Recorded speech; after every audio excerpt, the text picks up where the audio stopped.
JDS ಪಾಳ್ಯದಲ್ಲಿ ಮತ್ತೊಮ್ಮೆ ಪಕ್ಷ ಸಂಘಟನೆ ಆಗಬೇಕು, ಪಕ್ಷಕ್ಕೆ ಸ್ವಲ್ಪ ಚೈತನ್ಯ ನೀಡಬೇಕು ಅನ್ನೋ ಕಾರಣಕ್ಕೆ ಎಚ್.ಡಿ. ದೇವೇಗೌಡರ ನೇತೃತ್ವದಲ್ಲಿ ಅತಿದೊಡ್ಡ ಸಮಾವೇಶವನ್ನ ಹಾಸನ ಭಾಗದಲ್ಲಿ ಮಾಡಲಾಯಿತು. ಅಂದ್ರೆ ತಮ್ಮ ಭದ್ರಕೋಟೆಯನ್ನ ಮತ್ತೆ ವಶಕ್ಕೆ ಪಡೆದುಕೊಳ್ಳಬೇಕು ಮುಂದಿನ ಬಾರಿ ಚುನಾವಣೆಯಲ್ಲಿ ಅನ್ನೋ ಕಾರಣಕ್ಕೆ ಪೂರ್ವ ತಯಾರಿಗಳು ಜೆಡಿಎಸ್ ನಿಂದ ಆಗ್ತಾ ಇತ್ತು. ಇಷ್ಟಕ್ಕೆ ಮುಗಿತಾ?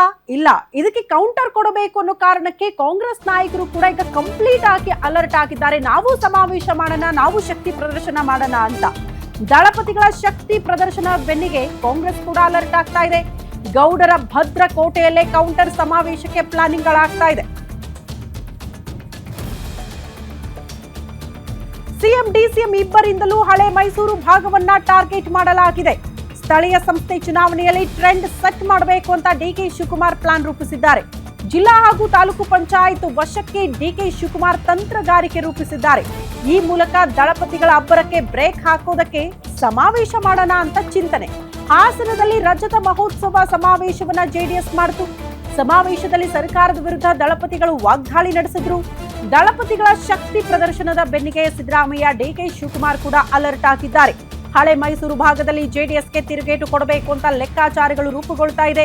ದಳಪತಿಗಳ ಶಕ್ತಿ ಪ್ರದರ್ಶನದ ಬೆನ್ನಿಗೆ ಕಾಂಗ್ರೆಸ್ನಲ್ಲೂ ಕೂಡ ನಾವು ಸಮಾವೇಶ ಮಾಡೋಣ, ನಾವು ಶಕ್ತಿ ಪ್ರದರ್ಶನ ಮಾಡೋಣ, ಮುಂಬರುವ ಚುನಾವಣೆಯಲ್ಲಿ ಕೌಂಟರ್ ಕೊಡೋಣ ಅನ್ನೋ ರೀತಿಯಲ್ಲಿ ಸಿದ್ಧತೆಗಳಾಗ್ತಾ ಇದೆ ಅಂತೆ. ಪ್ರಮುಖವಾಗಿ ಡಿಕೆ ಶಿವಕುಮಾರ್ ಅವರು ಬಹಳ ಸೀರಿಯಸ್ ಆಗಿ ತೆಗೆದುಕೊಂಡಂಗೆ ಕಾಣಿಸುತ್ತೆ. ಯಾಕಂದ್ರೆ ನಿಮ್ಗೆಲ್ಲ ಗೊತ್ತು, ರಾಜಕೀಯ ಹೊರತುಪಡಿಸಿ ಕೂಡ ಈಗ ಎಚ್.ಡಿ. ಕುಮಾರಸ್ವಾಮಿ ಮತ್ತು ಡಿಕೆ ಶಿವಕುಮಾರ್ ಅವರ ಮಧ್ಯೆ ವೈಯಕ್ತಿಕ ವಾಗ್ದಾಳಿಗಳು ಕೂಡ ಆಗಿ ಹೋಗಿದೆ. ಹಂಗಾಗಿ ಯಾವುದೇ ಚುನಾವಣೆಗಳು ಬಂದರೂ ಕೂಡ ಆ ಜಾಗಗಳಲ್ಲಿ ಬಹಳ ಪ್ರತಿಷ್ಠೆಯಾಗಿ ಪರಿಗಣಿಸ್ತಾರೆ ಇಬ್ಬರು ನಾಯಕರು. ಹಂಗಾಗಿ ಅವರು ಮಾಡಿದ್ರು ಅನ್ನೋ ಕಾರಣಕ್ಕೆ ನಾವು ಮಾಡಬೇಕು. ಅದು ಕೂಡ ಸರ್ಕಾರದ ವಿರುದ್ಧ ವಾಗ್ದಾಳಿಗಳಾದಾಗ ಅದನ್ನ ಸರಿ ಮಾಡೋ ಪ್ರಯತ್ನಗಳು ಕೂಡ ಸಮಾವೇಶದ ಮೂಲಕನೇ ಆಗಬೇಕು ಅಂತ ಡಿಕೆ ಶಿವಕುಮಾರ್ ಪ್ಲಾನ್ ರೂಪಿಸಿದ್ದಾರೆ.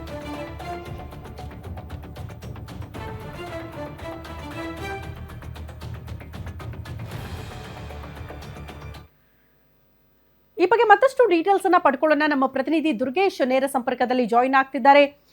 ದುರ್ಗೇಶ್, ಜೆಡಿಎಸ್ ನಿಂದ ಶಕ್ತಿ ಪ್ರದರ್ಶನ ಆಯಿತು. ರಜತ ಮಹೋತ್ಸವದ ಹೆಸರಲ್ಲಿ ಸಮಾವೇಶ ಮಾಡೋ ಮೂಲಕ ಶಕ್ತಿ ಪ್ರದರ್ಶನ, ಆ ಮೂಲಕ ಪಕ್ಷಕ್ಕೆ ಬೂಸ್ಟರ್ ಡೋಸು, ಪಕ್ಷ ಸಂಘಟನೆ ಅಂತೆಲ್ಲ ಮಾತಾಡಿದ್ರು ಜೆಡಿಎಸ್ ನಾಯಕರು. ಬಟ್ ಈಗ ಡಿಕೆ ಶಿವಕುಮಾರ್ ಅವರು ಸೈಲೆಂಟ್ ಆಗಿರಲ್ಲ ಅಂತ ಆಗಲೇ ಗೊತ್ತಿತ್ತು. ಮತ್ತೆ ಇವರಿಂದಲೂ ಕೂಡ ಸಮಾವೇಶ ಅಂತೆ. ಯಾವತ್ತಾಗಬಹುದು, ಯಾವ ರೀತಿ ಪ್ಲಾನಿಂಗ್ ಗಳಾಗ್ತಾ ಇದೆ ಕಾಂಗ್ರೆಸ್ ಪಾಳ್ಯದಲ್ಲಿ?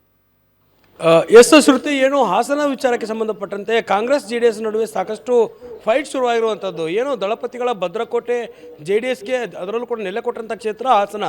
ಹೀಗಾಗಿ ಹಾಸನವನ್ನು ದಳಪತಿಗಳ ಕೈಯಿಂದ ಕಿತ್ಕೊಳ್ಬೇಕು ಅನ್ನೋ ನಿಟ್ಟಿನಲ್ಲಿ ಕಾಂಗ್ರೆಸ್ ಸಮಾವೇಶಗಳನ್ನು ಮಾಡಿತ್ತು. ಎರಡೆರಡು ದೊಡ್ಡ ಸಮಾವೇಶವನ್ನು ಮಾಡುವ ಮೂಲಕ ಜೆ ಡಿ ಎಸ್ಗೆ ಕೌಂಟರ್ ಕೊಟ್ಟಿತ್ತು. ಜನಕಲ್ಯಾಣೋತ್ಸವ ಮತ್ತು ಫಲಾನುಭವಿಗಳ ಸಮಾವೇಶದ ಮೂಲಕ ಕೌಂಟರ್ ಕೊಟ್ಟಿದ್ದಕ್ಕೆ ಜೆ ಡಿ ಎಸ್ ಇದೀಗ ಪ್ರತ್ಯುತ್ತರವಾಗಿ ಒಂದು ದೊಡ್ಡ ಮಟ್ಟದ ಸಮಾವೇಶವನ್ನು ಮಾಡಿದೆ. ಅದರಲ್ಲೂ ಕೂಡ 2 ಲಕ್ಷಕ್ಕೂ ಹೆಚ್ಚು ಜನರನ್ನು ಸೇರಿಸಿ ಶಕ್ತಿ ಪ್ರದರ್ಶನವನ್ನು ಮಾಡಿದೆ. ಇದಕ್ಕೆ ಕೌಂಟರ್ ಕೊಡಬೇಕಲ್ವಾ ಅನ್ನುವಂಥ ನಿಟ್ಟಿನಲ್ಲಿ ಸಿಎಂ ಡಿಸಿಎಂ ಅಲರ್ಟ್ ಆಗಿದ್ದಾರೆ. ಮುಂಬರುವಂಥ ಲೋಕಲ್ ಬಾಡಿ ಚುನಾವಣೆಗಳನ್ನ ಗುರಿಯಾಗಿಟ್ಕೊಂಡು ಒಂದು ಸಮಾವೇಶವನ್ನು ಮಾಡಬೇಕು. ಅದರಲ್ಲೂ ಕೂಡ ಜೆ ಡಿ ಎಸ್ ನಾಯಕರು ಯಾವ ರೀತಿ ಭಾಷಣಗಳನ್ನ ಮಾಡಿದ್ದಾರೆ, ಜೊತೆಗೆ ಜೆ ಡಿ ಎಸ್ನಲ್ಲಿ ಅಲ್ಲಿ ಇರುವಂಥ ಮತಗಳನ್ನು ಹೇಗೆ ಸೆಳೆಯಬೇಕು ಅನ್ನುವಂಥದ್ದು ಬಹಳ ಮುಖ್ಯ ಆಗಿರುವಂಥದ್ದು. ಈಗಾಗಲೇ ಆ ಹಾಸನದಲ್ಲಿ ಸಂಸದರಿದ್ದಾರೆ, ಶಾಸಕರಿದ್ದಾರೆ, ಅವರೆಲ್ಲರೂ ಕೂಡ ಬಳಸಿಕೊಂಡು ಹಳೆ ಮೈಸೂರು ಭಾಗದಲ್ಲಿ ಕಾಂಗ್ರೆಸ್ ಪಕ್ಷಕ್ಕೆ ಯಾವ ರೀತಿ ಈಗ ಮತಗಳು ಸಿಕ್ಕಿದೆ ಅದನ್ನು ಮುಂದುವರಿಸಿಕೊಂಡು ಹೋಗಬೇಕು ಅನ್ನೋ ಲೆಕ್ಕಾಚಾರದಲ್ಲಿ ದೊಡ್ಡ ಮಟ್ಟದಲ್ಲಿ ಸಮಾವೇಶ ಮಾಡೋದಕ್ಕೆ ಪ್ಲ್ಯಾನ್ ಆಗಿದೆ. ಈ ಒಂದು ಸಮಾವೇಶ ಫೆಬ್ರವರಿಯಲ್ಲಿ ಆಗುವಂಥದ್ದು. ಯಾಕಂದರೆ ಲೋಕಲ್ ಬಾಡಿ ಚುನಾವಣೆಗಳನ್ನ ಗುರಿಯಾಗಿಸಿಕೊಂಡಿರೋದ್ರಿಂದ ಜಿಲ್ಲಾ ಪಂಚಾಯತ್, ತಾಲೂಕು ಪಂಚಾಯತ್ ಮತ್ತು ಸ್ಥಳೀಯ ಮಟ್ಟದ ಚುನಾವಣೆಗಳಿಗೆ ಅನುಗುಣವಾಗಿ ಈ ಒಂದು ಸಮಾವೇಶ ಮಾಡುವ ಮೂಲಕ ದಳಪತಿಗಳಿಗೆ ಕೌಂಟರ್ ಕೊಡಬೇಕು. ಅದರಲ್ಲೂ ಕೂಡ H D. Kumaraswamy versus D K. Shivakumar fight ನಡೀತಾ ಇದೆ. ಎಲ್ಲ ಚುನಾವಣೆಗಳನ್ನು ಕೂಡ ಡಿ.ಕೆ. ಶಿವಕುಮಾರ್ ಮತ್ತು ಎಚ್.ಡಿ. ಕುಮಾರಸ್ವಾಮಿ ಅವರು ಬಹಳ ಸೀರಿಯಸ್ ಆಗಿ ತೆಗೆದುಕೊಂಡಿದ್ದಾರೆ.